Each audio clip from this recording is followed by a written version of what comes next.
In the middle of the 14th century, people went to bed healthy and woke up dying. A fever would strike without warning. Dark swellings appeared under the arms and along the neck.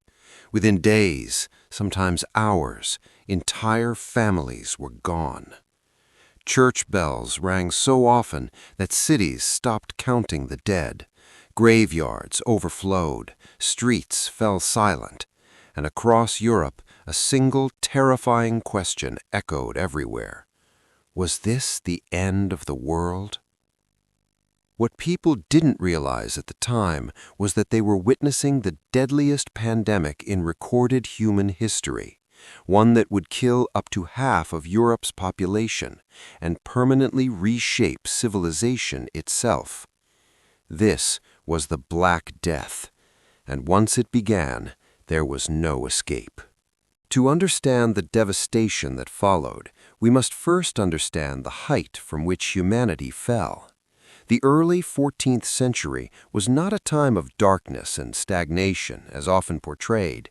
It was the apex of the High Middle Ages, a period of remarkable stability, population explosion, and interconnectedness that Europe had not seen since the Roman Empire.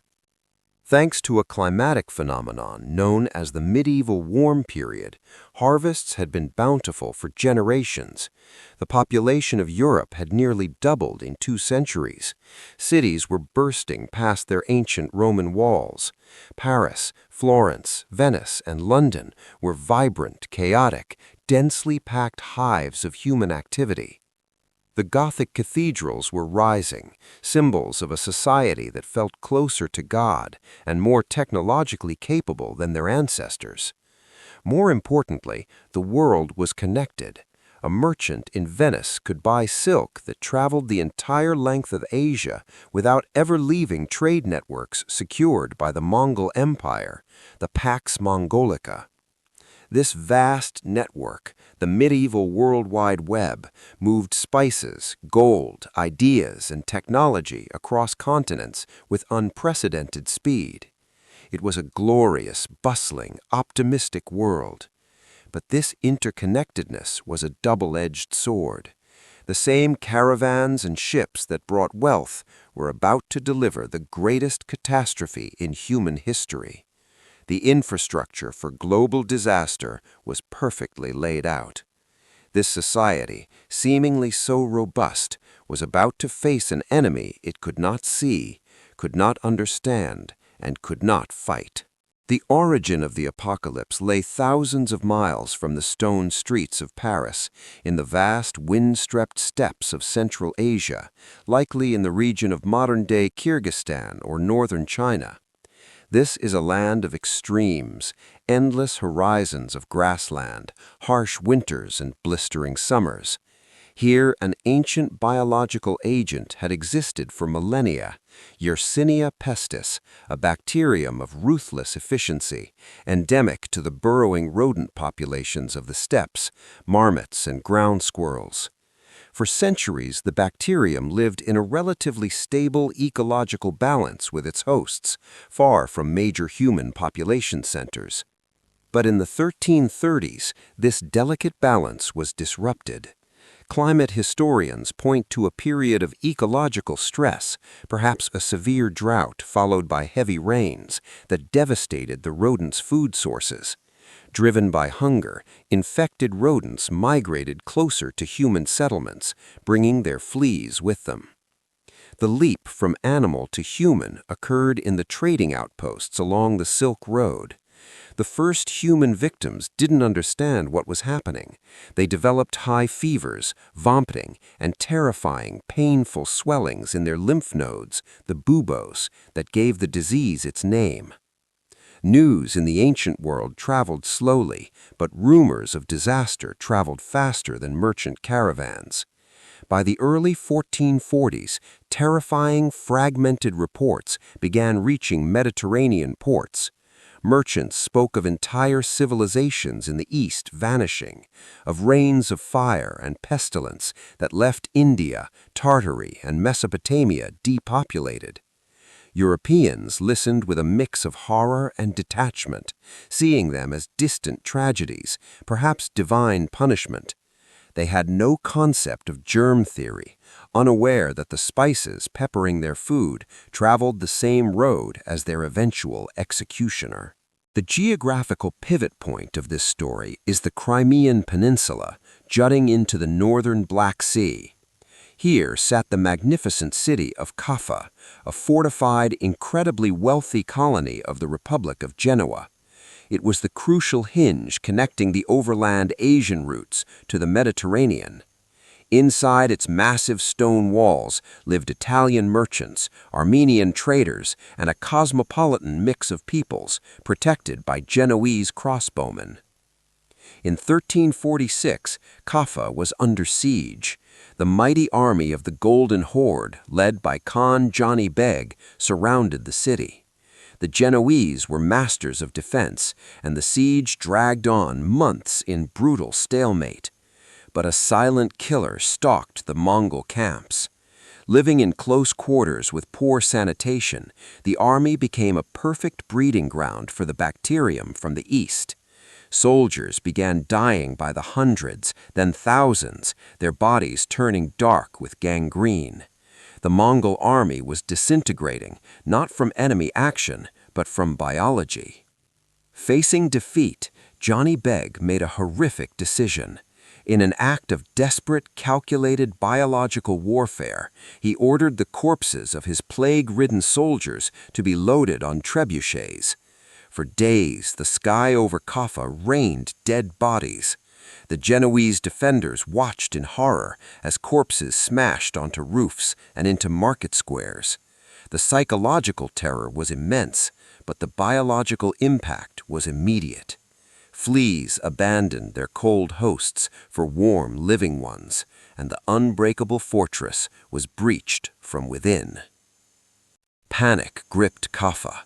The wealthy Genoese merchants, realizing the city was doomed, utilized their greatest asset, their ships. 12 galleys, loaded with refugees, cargo, and unseen stowaways, slipped past the dying Mongol army, heading for the safety of home.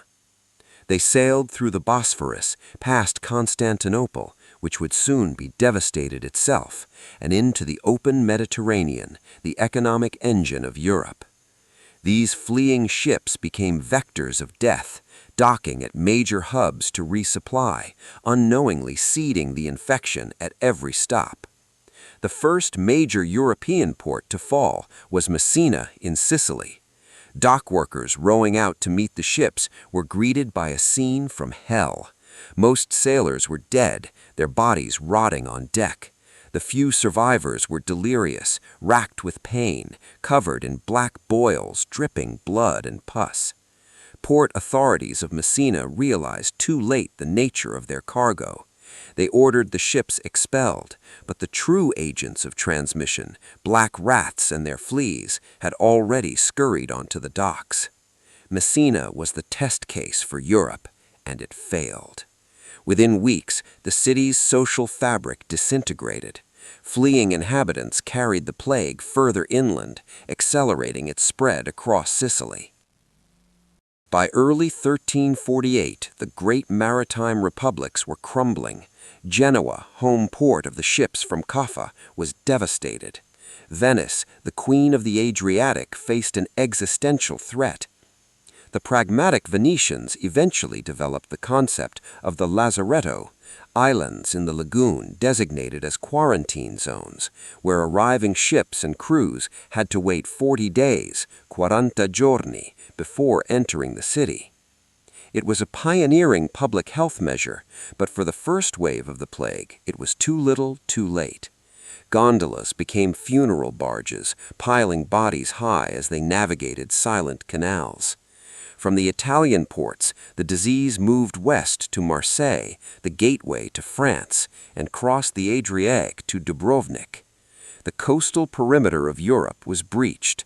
Now the plague turned inland. As the plague moved inland, it encountered the dense heart of medieval Europe. Cities like Paris, Florence, London, and Barcelona were walled enclosures of winding alleys, multi-storied timber houses that blocked out the sun, and open sewers running down the streets. These vibrant, rich places were hygienic tinderboxes waiting for a spark. When the plague hit a metropolis, it didn't just kill people, it killed the city itself as a functioning organism. The best minds of the 14th century, doctors at the University of Paris, were baffled.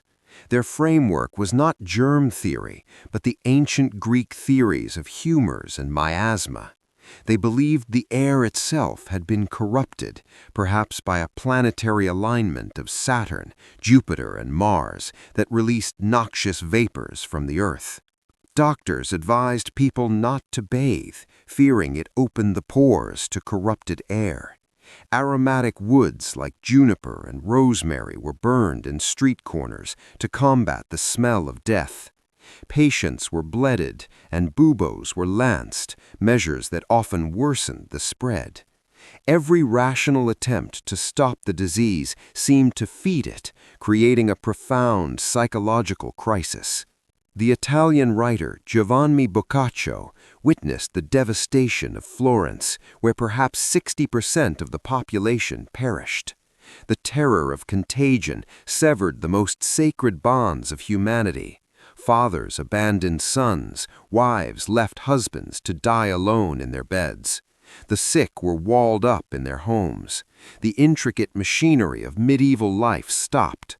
Laws were ignored, courts closed, bakeries ceased to bake. Cities fell silent, broken only by the tolling of church bells, until the ringers themselves died or authorities banned them to stop spreading panic. The dead piled up faster than they could be buried. Churchyards filled, leading to massive plague pits, trenches where bodies were stacked like cordwood, layer after layer, covered with a thin dusting of soil. In the 14th century, there was no distinction between the physical and spiritual worlds. An event of this magnitude could only be interpreted as divine chastisement, God punishing humanity for its sins of greed, pride, and corruption. When prayers failed and priests died as quickly as their congregations, a desperate, radical piety emerged. The flagellant movement swept across northern Europe. Bands of hundreds of men, dressed in identical robes, marched from town to town. Twice a day, in the public square, they stripped to the waist and whipped themselves with leather scourges tipped with iron spikes, drawing blood in a public display of penance. They hoped to take the sins of the world onto their own flesh, to appease God's wrath, but the effect was terrifying. These processions, meant as devotion, spread religious hysteria and, unintentionally, the respiratory form of the plague. As death claimed more lives, the desperate search for a tangible scapegoat took a dark turn. In parts of the Holy Roman Empire and Spain, horrific conspiracy theories emerged that Jewish communities were poisoning wells to wipe out the faithful. Pope Clement VI condemned these claims, noting Jews were dying just as quickly as Christians, but mob mentality prevailed. Fueled by centuries of anti-Semitism and panic, entire communities in cities like Strasbourg, Mainz, and Cologne were rounded up and burned alive, locked in wooden houses or town squares. The Black Death unleashed not just biological horror, but the darkest aspects of human nature. It is a mistake to think of the plague as purely an urban phenomenon. While cities were epicenters, 90% of Europe's population lived in the countryside. The plague traveled there, too, carried by refugees fleeing cities or itinerant peddlers. Devastation in rural areas was slower, but perhaps even more profound in its long-term impact. Thousands of small villages, now lost to history, were completely wiped out. The manorial system, which relied on a steady supply of peasant labor, ground to a halt. Harvests rotted in the fields with no one to bring them in. Herds of sheep and cows wandered aimlessly, turning feral or dying of neglect. The carefully managed medieval landscape was being reclaimed by the wilderness. By 1350, the plague had reached the northern limits of Europe, Scotland, Scandinavia, and even the small settlements of Greenland. It had burned through the entire continent, from the warm Mediterranean to the frozen north. By 1351, the initial catastrophic wave of the Black Death began to burn itself out. The bacterium had simply run out of easily accessible victims. The fog began to lift, revealing a continent forever transformed. The exact death toll will never be known, but modern historians estimate that between 75 and 200 million people died across Eurasia and North Africa. In Europe alone, perhaps 50% of the population perished in less than 5 years. Survivors emerged into a world that looked the same, yet was fundamentally different. The immediate aftermath was economic chaos and severe inflation. But then something remarkable happened. The massive depopulation created a severe labor shortage. For the first time in centuries, the peasant held the power. Lords, desperate to have their land worked, had to offer higher wages and better conditions. The rigid structures of serfdom cracked, and in many places eventually broke. The ultimate golden age of the laborer had begun, born from ashes. The psychological scars ran deep. Art became obsessed with death. The danse macabre, the dance of death, emerged as a popular motif, showing skeletons dancing kings, popes, and peasants alike to the grave, a stark reminder that death was the ultimate equalizer. The Black Death was the greatest trauma Western civilization had ever endured. It shattered the optimism of the High Middle Ages and proved the fragility of human systems against the power of nature. The society that rebuilt itself was more cynical, more questioning, and forced to adapt. In the end, the path of death cleared the ground for the slow, painful emergence of the modern world. For centuries, the Black Death was treated as a distant medieval nightmare. Empty streets, locked homes, fear of the air itself. Does that sound like ancient history, or does it feel uncomfortably familiar? The plague was a test of civilization, and tests have a way of repeating. Anyways, I'm OV, watching the past so we can understand the present. And together, we keep history reborn. I'll see you in the next era.